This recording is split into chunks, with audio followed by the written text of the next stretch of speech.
He pushed me aside for another woman, but he never expected the power of one legal paper. It started in my birthday. All I wanted for my 65th birthday was to gift myself something simple, a trip to Washington, D.C, to finally see the Lincoln Memorial with my own eyes. But instead of support, my husband scoffed at the idea, calling it nonsense, and my daughter warned me not to stir up drama. To them, I wasn't a person with dreams, I was just the help, a maid, a background prop in their well-lit lives. And when I finally did go on that trip, my husband used the opportunity to move his mistress into our home.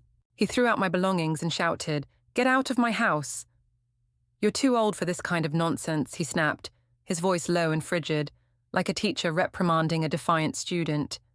Eliza frowned at me, her tone disapproving and sharp. "Mom, if you actually go, who's going to pick up Maisie?" I stared at them both, feeling like I was standing trial, and my only offense, wanting something for myself. But I didn't flinch. I didn't cry. I simply smiled, because he had no clue I'd been ready for this moment for a long time. My name is Iris. I'm 65 years old, divorced, a singer, a woman who makes her own money, a woman who finally came back to herself. This name, this life, I've only just learned to cherish it. It all began on my birthday. I had signed up for a senior travel group tour. The moment Walter found out, he slammed his fork onto the table. The clang of metal against wood cracked through the silence like a gunshot. Something shifted inside me then. Quiet but seismic. I was done. I no longer wanted to just be Walter's wife, Eliza's mother, or simply grandma to Juniper and Maisie. This time I wanted to be me. Just me. That morning I went to the store and filled 2 heavy bags with ingredients. I wanted to make a special dinner, something from the heart. It was my birthday after all. I prepared Walter's favorite creamy chicken soup, roasted rosemary ribs the way Eliza always liked them. For my granddaughters, I made fresh blueberry muffins and caramel pudding. And for myself, I finally made what I'd been craving for years, garlic butter baked crab. Walter took one sip of the soup, wrinkled his nose and muttered, "Too salty. Ease up on the salt next time." Eliza gave him a quick glare before sliding an arm around me. "Dad, your taste buds are shot. It's perfect. Mom's cooking has always been the best." She turned to me with a sheepish smile. "Actually, Mom, we were going to take you out for a fancy dinner tonight. It's just, well, there have been layoffs at work, and my bonus got cut again." I smiled and patted her hand. "That's okay, sweetheart. This is cozier. I love dinner here with all of you." Eliza beamed. "You're right, Mom. Now come on, eat before it gets cold." I smiled back, reached for my fork, and just as I was about to dig into the crab, my phone rang. The room was too loud, so I stepped onto the balcony to take the call. It lasted no more than 10 minutes. When I returned, my plate was empty. The crab was gone. Even the shells had disappeared. All that remained were faint trails of sauce smeared on the porcelain. I stood there, stunned. Eliza gave me an awkward grin. "That call took a while. Come back, eat something." I sat down slowly, reaching for another spoonful of soup. Walter, already irritable, barked, "Who the hell was on the phone for that long? And pass the cornbread while you're up." He shoved his plate toward me like I was a waitress. I picked it up by reflex. "It was Nora," I said over my shoulder as I stood. "She called to wish me a happy birthday." I let out a soft laugh. "She said we should finally take that trip together, visit D.C., see the Lincoln Memorial before our knees give out." That trip had lived in my heart for decades. I'd always wanted to stand at the feet of Lincoln, gaze across the reflecting pool, and feel the quiet power of history humming through the air. Walter had gone there once, years ago, alone, but this time it would be different. This time I was going for me. All I wanted was a small trip for my 65th birthday. Instead, my husband called it nonsense, and my daughter told me not to cause trouble. Not once did they ask what I wanted. To them, I was just the help, a maid, a prop, a silent fixture in the background of their lives. And when I finally took that trip, he used the chance to bring his mistress home, tossed out all my belongings, and screamed at me, "Get out of my house." but I just smiled, because he had no idea I was already prepared. It all started on my 65th birthday, when I signed up for a senior tour group. When Walter found out, he slammed his fork onto the dining table, the metal clattering against the wood with a sharp clang that echoed through the room. "You're too old for this kind of crap," he snapped, his voice low and cold, like a teacher scolding a misbehaving child. Eliza frowned, her tone laced with disapproval. "Mom, if you really go, who's going to pick up Maisie?" I looked at them both and felt like I was on trial. My only crime was wanting something for myself. And in that moment, something inside me shifted. I'd had enough. I didn't want to be just Walter's wife. I didn't want to be only Eliza's mum, or simply grandma to Juniper and Maisie. This time, I wanted to be me. Just me. Early that morning, I went to the grocery store and filled 2 heavy bags with ingredients. After all, today was special. I wanted to prepare a proper homemade dinner to celebrate. I made Walter's favorite creamy chicken soup.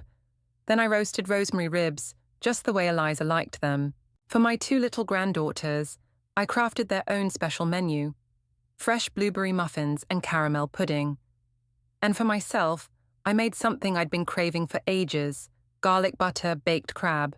Walter took 1 sip of the soup, wrinkled his nose and muttered, "A little too salty. Next time, ease up on the salt."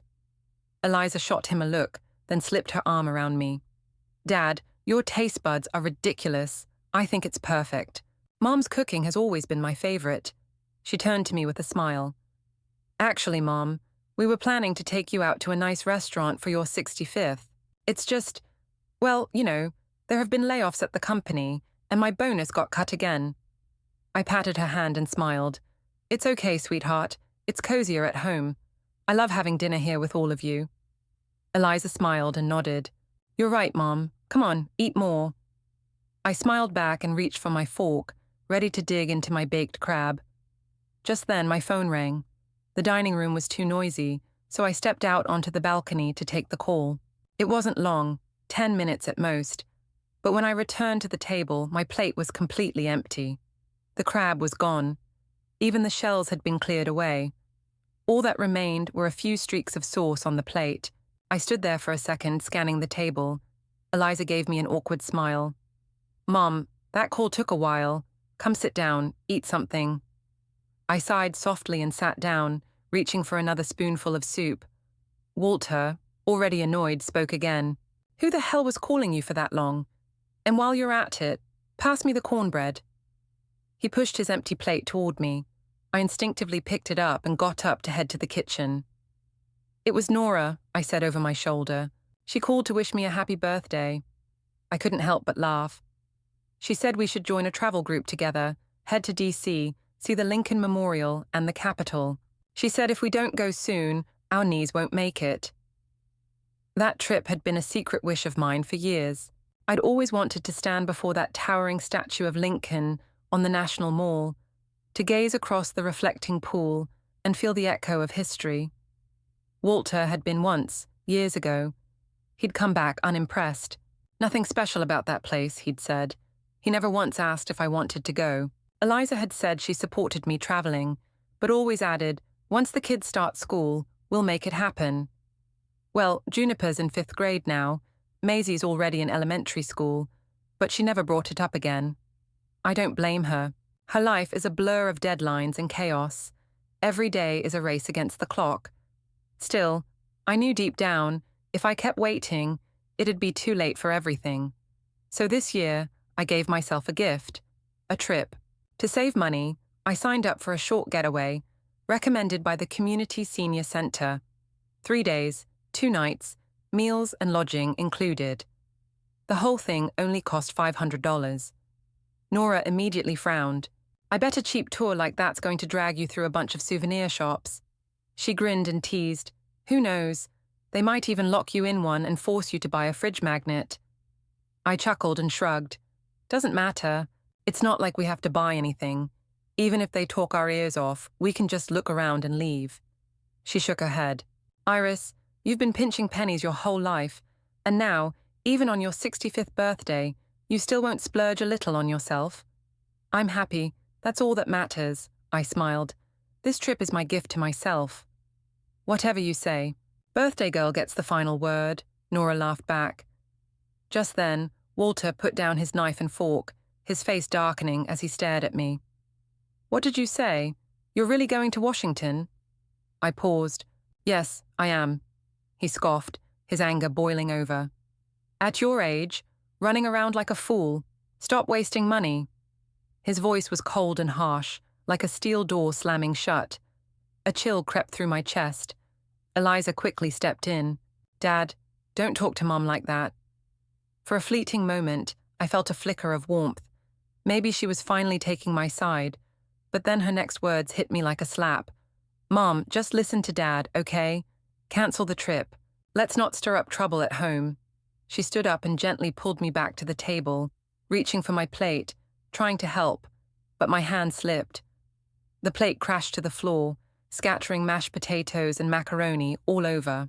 Walter slapped the table and sneered, You can't even handle a plate, and you think you're fit to travel? The look in his eyes said it all. You've never earned $1, never contributed anything to this family. What makes you think you deserve to enjoy life? Dad, enough, Eliza said again, trying to diffuse the tension. Mum, just clean up the mess, okay? Then eat something. The food's getting cold. But I didn't move. I just sat there, staring at the empty plate. Cold? Is there even anything left on the table that I actually wanted to eat? Eliza hesitated. Mom, what do you mean? I mean the baked crab I was looking forward to. Did any of it survive? Walter, now livid, reached into Maisie's plate, grabbed a chunk of crab meat, and flung it onto mine. You want it so bad? There, happy now? The sauce splattered across my apron. Walter slammed his fist on the table. If it weren't for the kids, I'd teach you a real lesson right now. Then he stormed off and slammed the bedroom door behind him. I sat there, looking at Eliza. Her expression had shifted. There was a trace of exhaustion, maybe even resentment. She sighed, scooped Maisie into her arms, and disappeared into her room. My son-in-law, Colin, stood to the side in awkward silence, then finally said, Iris, you know travel can get pretty expensive. I heard it could cost several $1,000s at least. Did he forget his parents didn't just go to Washington last year? They also joined a guided tour across Europe. And not just any tour.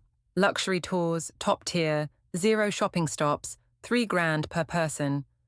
And of course, Eliza and Colin paid for it all. They've taken trip after trip, flaunting their adventures all over social media. Resort pools, French dinners, exclusive VIP tours. I sat at home, scrolling through their photos, and yes, I envied them. How could I not? Colin went on. Of course, we'll definitely make sure you get to travel too, just not right now, but I promise we will someday. But when have their promises ever meant anything to me? It was just another polite excuse, a way to brush me off, and I'd had enough of waiting. I have my own savings, Colin, I said, almost quietly. I'm not spending your money. You don't have to worry. He scratched his head awkwardly. Iris, don't say that. Eliza and I really did promise to take you on a trip someday. Things are tight right now, but once we're in a better place financially, we definitely will. I waved him off, cutting him short. I'd heard enough of these empty promises over the years. He took the hint and went silent, the room filling with a thick, awkward tension. The table was cluttered with half-eaten food, the warmth long gone, replaced by a dull chill in the air. I stood quietly and knelt down to pick up the shards of the plate I'd dropped earlier. I didn't want Juniper or Maisie running out and stepping on them, but after just 2 pieces, a sharp pain shot through my lower back, an old injury, one I'd been carrying since Maisie was born. Back then, after Eliza gave birth, the whole family was focused on the new baby. Juniper had sulked that day, hiding under the covers and crying quietly. I'd sat beside her and asked gently, "What's wrong, sweetheart?" Through her tears, she whispered, "Grandma, do you and Mummy love Maisie more than me now?" My heart ached. I pulled her into a hug. "Of course not. Grandma loves you both, always." From then on, I became left arm for Juniper, right arm for Maisie. The girls weren't heavy, but holding them both for hours every day eventually took its toll. That's how the back pain started, and it never really went away. An hour passed. The house grew quiet again. Eliza finally came out of the bedroom. When she saw the mess still on the floor, she frowned. "Mum, you haven't cleaned this up yet. What if the kids come out and step on it?" I looked at her and spoke calmly. "You could clean it. Colin could clean it. Your father could clean it. What are all of you infants? Is housework only my responsibility?" She froze for a second, then sat beside me and gently took my hand. "Mum, don't be upset. If you don't want to deal with it, we can clean it tomorrow." She paused, her tone softening. "Mum, it's not that I don't want you to travel, but think about it. If you go, what about Juniper and Maisie? Who's going to pick them up and drop them off? Especially Maisie. She's closest to you. You'll miss her too, right? How about we wait a little longer? Maybe once they're older, then you can go." I pulled my hand away and looked at her, my voice steady and firm. "Eliza, I've waited long enough. Do you remember, after you had Juniper, you said I'd have more free time once she started preschool, and I could finally go somewhere. But then preschool started, and you said the school day ended too early, and you needed me to pick her up. When I made it through to first grade, you got pregnant with Maisie. Now, Maisie's in elementary school, and you're still asking me to wait." I paused, my voice soft but unwavering. "Eliza, I'm 65 years old. I don't know how many more wait a few more years I have left. I just want to go see the Lincoln Memorial, walk around the National Mall. Is that really too much to ask?" She lowered her head, her fingers nervously picking at the hem of her shirt, lost in thought. After a long silence, she muttered, "But if you're not here, who's going to take the kids to school?" I gave a bitter smile. She was wrong. There were other people who could help. Her in-laws were both retired. They spent every day lounging at home. They were more than capable of picking up and dropping off the kids. The problem was, Eliza just didn't want to ask. When she first got married, her in-laws had been overly enthusiastic, pressuring her to have kids, promising, "Once the baby comes, we'll take care of everything. You won't have to lift a finger." But once Juniper was born, everything changed. Suddenly, they were too old, too tired, and taking care of a baby was more exhausting than expected. Within a month, they'd made excuses and disappeared. Eliza ended up coming back to me, frustrated and disappointed. I still remember her words clearly. "Mum, you're the only one I can count on. Don't expect me to treat them kindly after this. I'll always take care of you, no matter what." She'd said it with so much conviction. But now, she visits them every year with gifts in hand, pays for their vacations, sends them on luxury trips. That bitter taste returned to my mouth. I looked at her coldly. "Eliza, if you just wake up 30 minutes earlier every day, you can take Juniper and Maisie to school yourself. As for picking them up, take a day off, have Colin take a day off, or ask his parents. Weren't they the ones who promised to help?" She stared at me, stunned, completely caught off guard. I didn't say another word. I got up and walked straight back to my room. Walter was already lying in bed, eyes closed, wearing that familiar expression, the one that said, "I'm waiting for your apology." In the past, I probably would have whispered softly, "I didn't mean anything by it. I was just talking about a trip. I won't go if it upsets you." But tonight, I just wanted to sleep. I turned off the light and got into bed without a word. I had barely closed my eyes when a sharp pain shot through my waist. He had kicked me. The blow sent me tumbling to the floor, curling up in agony, breathless from the pain. Eliza and Colin heard the commotion and rushed over, knocking on the door. "Mom, Dad, what happened? Are you okay?" Before I could say anything, Walter's cold voice came from the bed. "Stop pretending. Get up already. Don't make a fool of yourself in front of the kids." Eliza opened the door, flooding the room with light. She saw me still crumpled on the floor. Her steps faltered. She hesitated, almost moving to help me, but Walter barked, "Leave her. Let's see how long she plans to keep up the act." She froze, hands twitching slightly, but in the end, she didn't move. I swallowed the pain and slowly pulled myself up, gripping the edge of the bed. I looked at the man I had spent more than 30 years of marriage with and felt nothing but emptiness. Our marriage had been arranged by our parents. They had praised him, said he was educated, dependable, kind. On their deathbeds, they'd said, "As long as he treats you well, we can rest easy." In the first year of marriage, he did act decent, but after I gave birth, when my body changed, so did his face. He started criticizing me, mocking my lack of education, scoffing at how I haggled at the market, complaining that I didn't know how to dress. But how could I? I was raising a child, doing laundry, cooking, caring for the entire household. He'd come home expecting dinner on the table. Where was I supposed to find the time, the energy, or the money to make myself look presentable? He never understood that a refined life takes time and money, yet his meager salary barely covered our needs, and he loved lending money to his so-called friends, not a single cent of which ever came back. Every time I asked him to get that money back, he'd pull a long face. "They're just going through a rough patch. You want me to go chasing people for debt? What about my dignity?" So I learned to stretch every dollar until it nearly tore in half. All these years, I've been accommodating him, shrinking myself. I kept thinking it was because I wasn't good enough, not refined enough, not worthy enough. But now, I finally saw the truth. It wasn't me. It was him. He was never worth it. That night, staring at the ceiling, the words formed in my mind. "Walter, I want a divorce." I didn't say another word out loud. I sat in the living room all night, unable to sleep, staring at the few worn-out clothes in my hands as I began quietly packing my things. Over the years, I'd barely bought myself anything new. I kept telling myself to save a little more, to make things easier for the family. But now I realized how utterly wrong I was.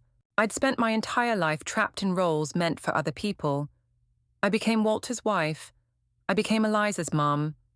I became grandma to Juniper and Maisie. And somewhere along the way, I forgot I was also me. My gaze fell on that old, battered suitcase under the dim yellow light.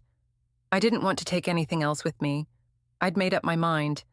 From this day on, I would live for myself, for once. As dawn broke, I grabbed my passport, bank cards, driver's license, and the deed to my house, then walked out the door.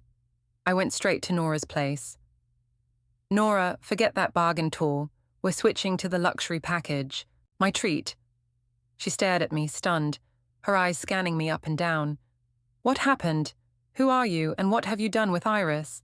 You're not saving it all for your daughter anymore." I gave a faint smile and told her everything that had happened the night before. "Nora, I've lived such a pathetic life. I spent over 30 years taking care of Walter, and in his eyes, I'm not even a person. And the daughter I've held on to so tightly." She watched me get kicked out of bed by my husband and didn't even say a word. She couldn't even bring herself to offer me a hand. Last night was my 65th birthday, and I didn't even get a bite to eat. My voice caught in my throat, my eyes blurred with tears. Nora gently patted my shoulder. "Then this is perfect. You've finally seen it for what it is. From now on, you don't owe anyone anything. It's time to live your own life." I wiped my face and stood tall. "You're right. Starting today, I'm done with their problems. Let's book the top-tier tour and hit the road." At the airport, just as I stepped out of the car and reached for my luggage, my phone started ringing. I declined the call without hesitation. I had made the decision, and now there was no turning back. The texts kept coming, faster than I could even blink. Eliza's were full of guilt, pressure, and urgency. "Mum, you really left? You're actually traveling? Mum, please don't do this. Dad is really furious." The messages felt like an emotional weight, pulling at the seams of my resolve, but I didn't read them. I didn't respond. Instead, I stared at my phone, numb to the onslaught of words, and then, finally, I turned it off. Completely. Nora looked over at me, the proud smile on her face widening. "That's what I'm talking about. You're finally making decisions for yourself." She clinked her glass with mine. "This is exactly what you need. Time for yourself. No more worrying about them. No more constantly sacrificing for others. It's your time now." Her words filled me with something I hadn't felt in years. Pride, empowerment. I wasn't just leaving my home. I was leaving behind a lifetime of patterns, a lifetime of putting everyone else's needs above my own.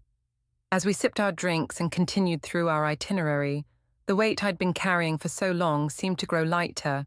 For the first time in a long while, I felt a sense of freedom, genuine freedom. There were no more nagging voices in my head reminding me of what I was supposed to do, how I was supposed to behave, how I was expected to be the good mother, the good wife, the good everything. No, I was done with all of that. I was reclaiming myself. Our days in Washington were perfect. The food was exceptional, as Nora had promised, and every moment felt like a step away from the life I had left behind. The hotels were luxurious, but not in a cold, sterile way. They were welcoming, comfortable. They felt like a haven, an oasis from the storms I had endured for years.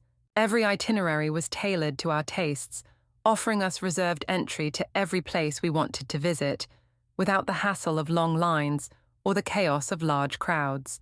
It was nothing like the exhausting schedules I was used to, fitting in other people's demands, trying to make things work for everyone but myself. We explored museums that inspired awe, art, history, culture, all of them there to absorb, to embrace, to enjoy, without distraction. Standing in front of the Lincoln Memorial, I was overwhelmed by the sense of history and the significance of the moment. How often had I walked through life so caught up in the demands of others that I had forgotten to look around at the beauty, the world, the possibilities that existed outside of the narrow world I'd built. We wandered the iconic streets of Georgetown, its charming shops and cobblestone pathways, inviting us into another world, one where I wasn't a caretaker, a wife, or a mother. I was simply a woman, a traveler, a soul enjoying her own company and the companionship of someone who understood the value of self-discovery. We visited the National Mall, quietly reflecting in the shadow of the Capitol, both of us taking in the magnitude of the moment. Each day was a discovery, not of new places, though that too, but of myself, the woman I was before I had swallowed my voice, the woman I had buried under duty and obligation. As we strolled through the museums, soaking in the art and the history, I realized just how much I had hidden away in my heart. Dreams, aspirations, desires. What had I been waiting for? What had I thought would come from sacrificing my own happiness for the sake of others? Walter and Eliza hadn't called again. I knew they were waiting for me to return, thinking that time apart would make me cave, make me reconsider. They didn't know me anymore. They didn't know that this time I wasn't going back. In fact, as I sat at a cafe in the heart of D.C., looking out at the bustling city around me, I felt something shift within me. It wasn't just relief or peace, it was clarity. I had been drowning in a sea of expectations for so long that I hadn't realized how deep it had been. But now, I was finally resurfacing. The world seemed full of possibilities, and the future stretched out before me, wide and open. I realized, as Nora laughed beside me, that I was no longer the woman who waited for permission to live. I was the one who made her own choices. And for the first time, those choices were mine alone to make. It was liberating, terrifying, and exhilarating all at once. I didn't need Walter's approval. I didn't need Eliza's understanding. I was finally starting to see the value of my own life, my own happiness. The idea of going back to the chaos, to the daily grind of pretending to be content, was becoming more and more absurd. Why would I return to that life when I could have this, freedom, exploration, a new beginning? When we boarded the flight back home, I still had the nagging feeling that something was about to change. I wasn't naive. I knew that I couldn't just waltz back into the house and pretend everything was fine. There would be discussions, arguments, probably even some guilt-tripping. But I didn't care. I was no longer afraid of the consequences. The thought of my new life, unencumbered, free, was enough to carry me forward. As the plane lifted into the sky, I sat back and closed my eyes. The world below us grew smaller, just as my old life seemed to fade into the distance. This was it, my fresh start, my new chapter, and there was no turning back. The last few days of the trip were filled with a bittersweet calm. Nora and I had made the most of our time away, but the pull of reality was strong. Every time my phone buzzed, I found myself wondering if something had changed back home, whether the tension in the air was thickening or whether Eliza and Walter were doing something I'd have to confront. But for the moment, I allowed myself to let go of those worries, embracing the new scenery and the quiet respite that came with being away from it all. I had made the decision to sell the house before I'd left, but now that I was actually processing the thought of parting with it, a wave of uncertainty swept over me. It had been my parents' home, their sanctuary, a place I had always associated with my roots. The idea of letting it go felt like a final severing of the last ties I had to them, but then again I realized maybe that was for the best. They were long gone, and I had spent so many years just maintaining a house that now seemed like a weight rather than a place of refuge.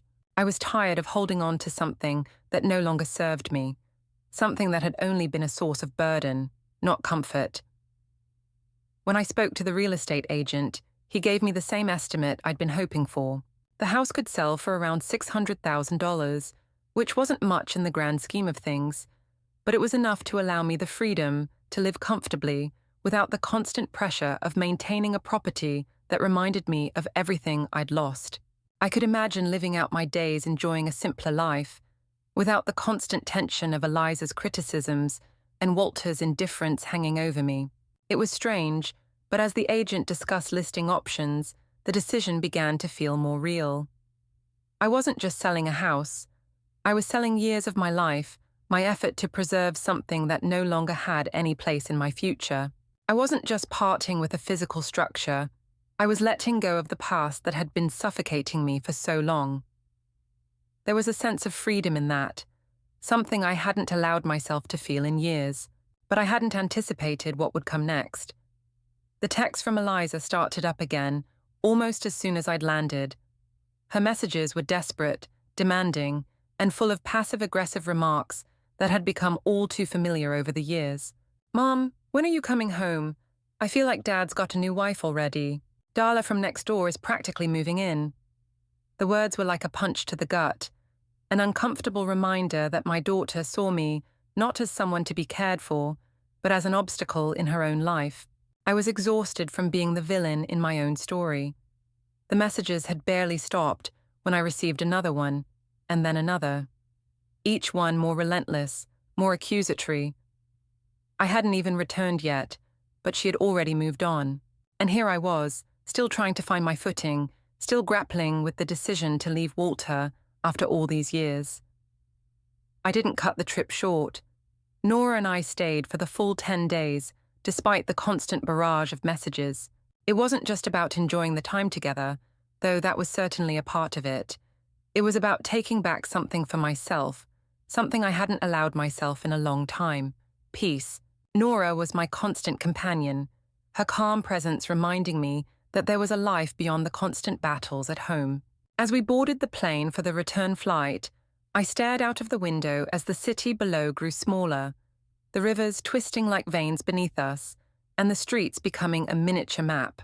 It was like I was leaving everything behind, but in a way, I wasn't entirely sure what I was coming back to. Nora turned toward me, a question hanging in her eyes. "What now? Are you really going to get a divorce?" Her voice was soft, not judgmental, but full of the kind of understanding that made it clear she had her own reservations. I shook my head gently. "Nora, I'm 65. Most of my life is already behind me. I won't keep living in misery." The words felt final, and the weight of them settled heavily in my chest. It wasn't just about Walter anymore. It wasn't even about Eliza. It was about me. I had lived my whole life for others, tried so hard to make people happy, to keep the peace, to hold everything together. But I couldn't do it anymore. I didn't have the strength. Nora nodded, her lips pressing together in a tight line, as if she understood exactly what I was saying. "If things get ugly, come stay at my place for a while," she said, the offer genuine and without hesitation. For the first time in a long while, I felt a flicker of warmth inside. Maybe this wasn't the end of everything after all. Maybe it was the beginning of something new, something I had needed but never allowed myself to have. Support, a reminder that I wasn't alone. that there was a future beyond all the past hurts and struggles. The rest of the flight passed in a blur of thoughts. I was coming back to a home that no longer felt like mine, to a daughter who saw me only as an obstacle, and to a husband who seemed like a stranger. But the truth was, I had changed. I had taken a step back, allowed myself a brief respite from the relentless weight of my responsibilities, and now I was ready to face whatever came next. When the plane landed, the first thing I did was call the real estate agent. "Let's list the house," I said. My voice was steady, resolute. No more waiting, no more pretending that things are okay. The agent confirmed, and with that single phone call, I had taken the first step. The house was going to be sold. It didn't matter what Walter or Eliza thought. For the first time in years, I was doing something for myself. And for the first time in a long time, I allowed myself to feel the smallest glimmer of hope. I got home around 3 in the afternoon. I walked up to the door, key in hand, only to realize the lock didn't fit. Looking closer, I saw the lock had been changed. I stood there, still gripping the key, a strange fog settling over me. Once, behind this door, was the home I had poured my life into building. For a brief second, I thought about calling Walter or Eliza to let me in. Then I changed my mind and called a locksmith. Luckily, I had the deed with me. Once he verified my ownership, he got to work. "New lock just installed a few days ago, and now you're replacing it again," the locksmith muttered as he worked. "You people sure like to keep things exciting." Within minutes, the door was open, and I had a brand new lock put in. But the moment I stepped inside, I froze. All the family photos of me with Walter and Eliza were gone from the walls. My clothes were gone from the closet, my toiletries from the bathroom. Even the little handcrafted decorations I had placed on the bookshelf were missing. It was as if I had never existed in this house at all. I stood at the doorway in a daze until I heard a voice behind me. "Why is the door open? Did someone break in?" I turned around. It was Darla Boone, carrying grocery bags, the same Darla Eliza had mentioned, the one supposedly replacing me. I didn't know what message she had sent, but it wasn't long before Walter and Eliza came rushing back home. The moment Walter saw me, he let out a cold, sarcastic snort. "So, you finally remembered how to come home. Didn't I tell you, if you walked out, don't bother coming back? You're not welcome here." I was about to snap back when Eliza quickly pulled me into the kitchen. "Mum, where have you been?" she whispered sharply. "You have no idea how chaotic things have been without you. No meals, no one to take the kids to school. The house is a mess. And the moment you left, Darla stepped right in. She's practically replaced you." She glanced at me, eyes full of subtle blame. "Mum, I'm telling you, Darla knows exactly how to get on Dad's good side. You'd better watch yourself." I pulled my hand away from hers and glanced into the living room, where Darla was arranging flowers like she owned the place. Walter immediately stepped between us, protectively shielding Darla. "What are you looking at? If it weren't for Darla, this house would have fallen apart. This is all your fault. You ran off, thinking only of yourself, leaving us behind. We had no choice but to rely on her." Then he shifted his tone, eyes narrowing. "Iris, didn't you say you wanted a divorce? Then what the hell are you doing back here?" I gave a cold, slow smile. "I came back to take what's mine. Don't forget, Walter, this house belongs to me. Not you." Darla froze, her face stiffening in shock. "What?" she blurted out. "Walter, didn't you say this house was yours?" Walter's face turned ashen. His mouth opened and closed, but no words came out. I calmly pulled the deed from my bag and handed it to her. "Here, Darla. See for yourself whose name is on this house." She took the document, glanced at it, and went silent. After a brief pause, she turned and walked out without saying another word, not even a glance at Walter. His face flushed a deep crimson.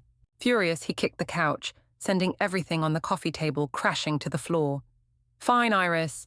You win. You bitter, ungrateful old hag. I'm divorcing you." I didn't flinch.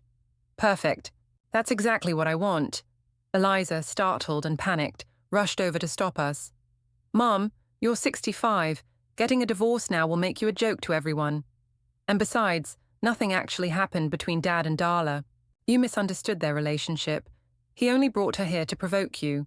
Dad still cares about you. Just swallow your pride and apologize. Let's get back to normal. I yanked my arm away from her, my gaze sharp as a blade. Eliza, did you know the locks were changed on this house? Did you know our family portraits were taken down and thrown in the trash? Did you know everything that belonged to me was thrown out by your father? My voice was icy, each word deliberate and hard as stone. Eliza, I raised you for 30 years, and this is how you repay me. With silence and betrayal. You saw everything he did and said nothing. And now you want me to apologize? Fine then. Hear this loud and clear. I'm not only divorcing your father. From today on, I'm cutting ties with you too. The next day, I met Walter at the law firm to sign the divorce papers. He sat there in stony silence, sullen and bitter, refusing to look at me. I looked straight at him and said, "What's the matter? Having second thoughts about losing the uneducated old hag you've been mocking all these years? Come on, Walter. If you've got any dignity left, stop playing tough. You wanted a divorce, then sign." His face turned scarlet, jaw clenched with rage. "Fine, I'll sign it right now." Eliza stood nearby, trying to pull him back, to stop him, but this time, no matter how she pleaded, she couldn't hold him back. After we signed the papers, we submitted our divorce application at City Hall, but the clerk informed us that we'd still have to wait a month for the process to be finalized. Only after the court's approval would it be official. As I heard those words, I was already counting down the days in my head, eager for it to be over. Walter, on the other hand, still wore that arrogant smirk, scoffing as we walked out. "Iris, you better not regret this. Once you're divorced, what will you have? No income, nothing but your pathetic little savings. If it weren't for me supporting the family all these years, you'd have starved. Mark my words, you'll be begging me to take you back in less than a month." I didn't say a word, but the clerk behind the desk couldn't help chuckling. Wow, real-life bitter ex-husband drama. "Ma'am, congratulations. You're finally free." I smiled back, calm and certain. "Thank you." Walter stomped off in a fury, slamming the door behind him. I walked away in the other direction, sending the freshly taken photos of the old house to the real estate agent. That little place downtown was now worth close to $600,000. I didn't hesitate. I told the agent, "You can lower the price a little if needed. I just want a quick sale." I even added a note. "Technically, the house is mine, but my ex-husband and his people are still inside. Might not be the easiest to clear out." The agent was unfazed. "Don't worry. We've dealt with this kind of situation plenty of times. If the price is right, buyers can handle anything." Sure enough, just a few days later, the agent messaged me. Someone was interested. Even better, they specifically matched me with a buyer who was experienced in handling problematic tenants. When I met him, I saw what she meant. The man was huge, broad shoulders, tattoos running down both arms and across his back. I barely reached his chest. His voice was gravelly but direct. "Lady, I heard about your situation. Don't worry. Once this place is mine, I'll make sure those people clear out fast." I couldn't help laughing. He looked rough, but I liked his straightforwardness. We signed the contract quickly. Walter must have gotten wind of it through the agency, because that's when the call started. I didn't answer a single one. Why didn't I block his number? Because I wanted him to lose his mind, wanted him to keep calling until his fingers cramped, knowing he'd never get a reply. Just imagining his face twisted in frustration was satisfaction enough. Then Eliza started calling too. I ignored her just the same. Eventually, they switched to messages. Walter's texts came flooding in. "Iris, did you really sell the house? Where the hell am I supposed to live? I'm warning you, even if you sell it, I'm not leaving. I'll squat here if I have to. Pick up the damn phone. If you don't, I can't promise what I might do. Who the hell is this buyer? He brought people to throw us out. I'm calling the cops. Iris, I'm telling you now, I'm with Darla. It's too late to come crawling back." Then came Eliza's messages. "Mom, did you really sell the house? What about me and the kids? Mom, please don't ignore me. I know I was wrong. Juniper and Maisie keep asking when you're coming home. Mom, If you come back, I'll make Dad apologize to you in person. I swear I'll never let Darla step foot in the house again. You're the only mum I have. Now you regret it? Too late. The truth is, I always knew Eliza could tell right from wrong. She just didn't have the courage to face it. She knew Walter held the financial reins in the family. To her, he was the pillar of the household. No matter how wrong he was, the whole family had to revolve around him. Me? I was just the unpaid housekeeper, the caretaker, the help. Who cares if the help feels hurt? Only now, when she realized I was serious about the divorce, did she start to panic. She wasn't afraid of losing me. She was afraid Darla would swoop in and claim Walter's pension and whatever assets he had left. So she tried to play the repentant daughter, hoping I'd return and restore the old order. But I didn't respond to any of their messages. I read them, then left them marked unread, until the court finally sent the official divorce decree. That day, I sent Walter a single message. It's time. We will be going to pick up the divorce certificate today.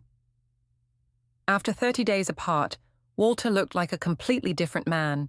The once meticulous, sharp-dressed man now stood before me in a wrinkled shirt. His hair had gone noticeably grayer, and even his socks didn't match. One brown, one grey.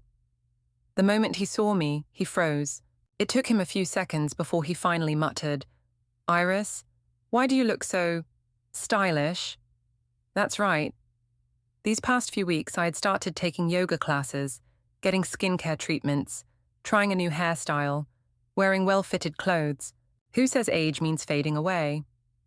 Let's go. No more talking, I said flatly. Walter hesitated, his mouth opening and closing before he finally spoke. Maybe we should get back together. I don't want you to regret this. I glanced down at his mismatched socks and let out a cold laugh. Regret? The only thing I regret is not leaving you sooner, Walter. Don't make me lose even more respect for you.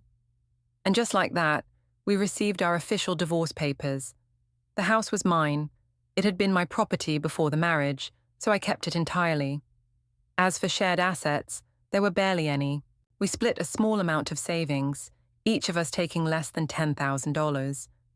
When the paperwork was finalized, sunlight poured through the window, landing warmly on my shoulders. It felt like I was being awarded a medal of freedom. Walter kept his head down, his expression unreadable. I didn't spare him another glance. He and Eliza thought that without them, without financial support, I'd crumble and come crawling back. What they didn't know, I was now making more money than the two of them combined. It all started during that trip with Nora when we stumbled upon a street performance challenge. A young man with a microphone was calling out to the crowd, "Anyone want to jump in and finish the lyrics? Every correct song earns you $100. Before I could react, Nora shoved me forward. "Iris, don't forget you were the golden voice of our hometown back in the day." The young man grinned and handed me the mic. "All right, ma'am, let's see what you've got. Finish the lyrics and win some cash." He started singing.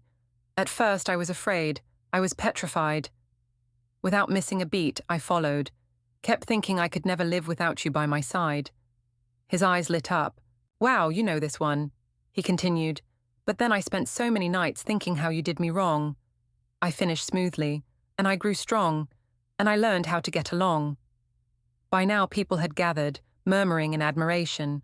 The young man was thrilled. "Oh my God, ma'am, you're amazing. You should release an album." It wasn't the first time someone had told me that. When I was younger, people used to compliment my voice all the time. I still remember one particular night after a local community performance.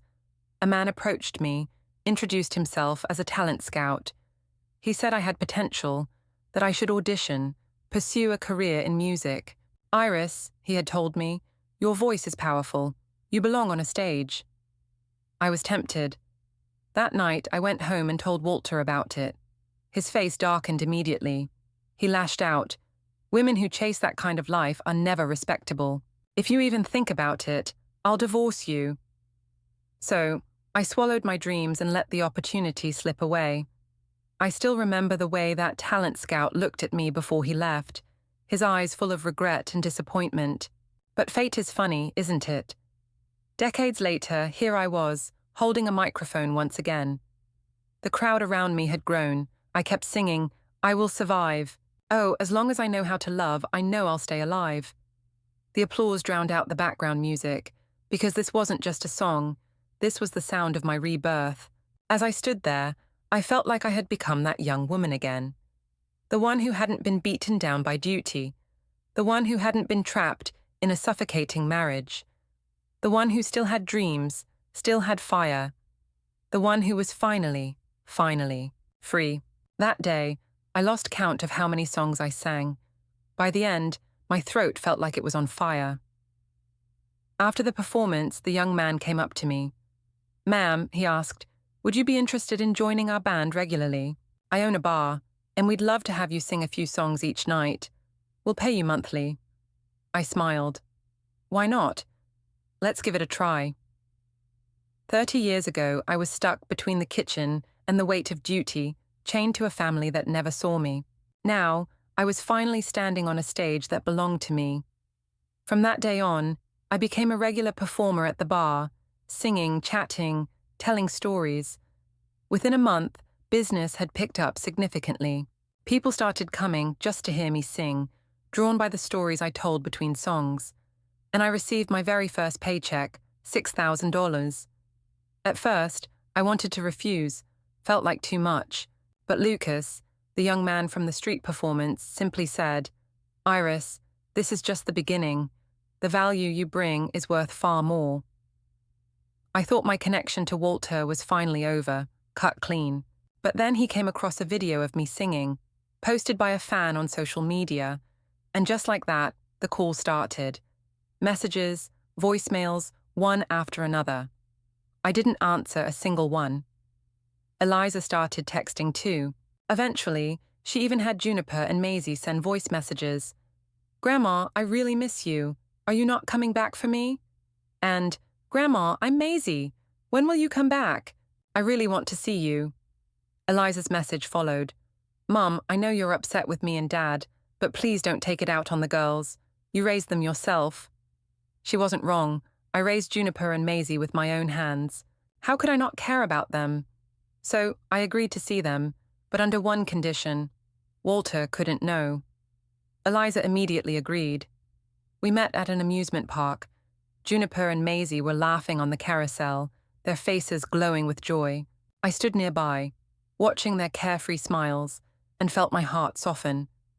Eliza sat beside me and spoke in a low voice. "Mum, can you forgive me? Since you left, I've realized just how much you did for this family. Breakfast doesn't make itself, the floors don't clean themselves, homework doesn't teach itself. I'm sorry, truly." I stayed quiet for a moment, then asked calmly, "What about your father?" She looked down. "If you don't want to see him, we'll move out. I promise he won't show up." But I already knew the truth. When Eliza believed her father controlled the money, she didn't hesitate to take his side. She turned a blind eye to everything I endured. But now that I had money, now that I had power, suddenly she remembered me. Suddenly she was willing to turn her back on her father to keep me close. I smiled faintly and shook my head. "Eliza, I'll send you money every month, but on one condition. It's to be used only for Juniper and Maisie, and I need to be able to see them whenever I want." She paused for a moment, caught off guard, then asked quickly, "Mom, why don't you just move in with us?" I smiled again and shook my head. "No, I'm good. I like my life now. Living alone suits me." I could tell she didn't like the terms, but she wasn't stupid. She knew if she refused, she'd get nothing at all. In the end, she nodded, and my popularity only kept growing. Lucas, that young man, paid me like clockwork every month, never late, not even once. Even better, he'd stop by during holidays with flowers and thoughtful gifts. With every new season, Nora and I would set off on a new trip. We no longer cared about the price. We only chose the best, the most luxurious tours.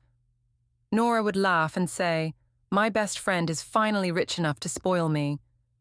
We traveled through mountains and rivers, laughing all the way. For once, life finally felt gentle with me. The next time I heard about Walter, it was through Eliza.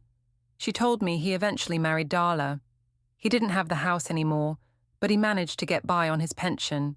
What he didn't suspect was that Darla had been drowning in debt.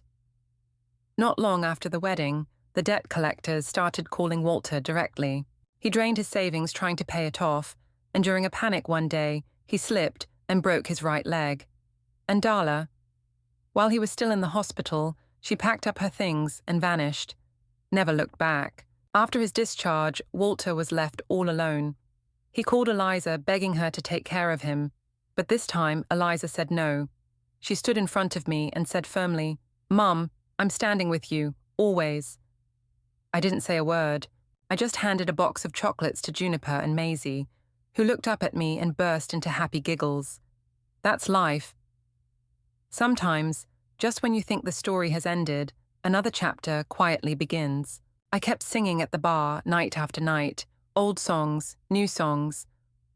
Some listeners told me my voice reminded them of their childhood kitchens, sunlight on the windowsill, their mother humming over the stove. Others said they had only come in for a casual drink, but stayed because of my songs and my stories. I realized this might be the most beautiful part of life. You don't have to move mountains to make a difference. You just have to live honestly, and that's enough to bring light to others. Soon, I was invited to local community events. Even the local TV station reached out, asking to feature my story. "From housewife to singer," their headline read. I just smiled. I wasn't anyone's inspiration. I was just a woman who finally took her life back. Sometimes Eliza would bring the girls to visit me. Juniper would help me tidy the garden, while Maisie snacked on sunflower seeds and begged me to sing. "Nana, sing that song again. The strong woman one." She meant "I will survive."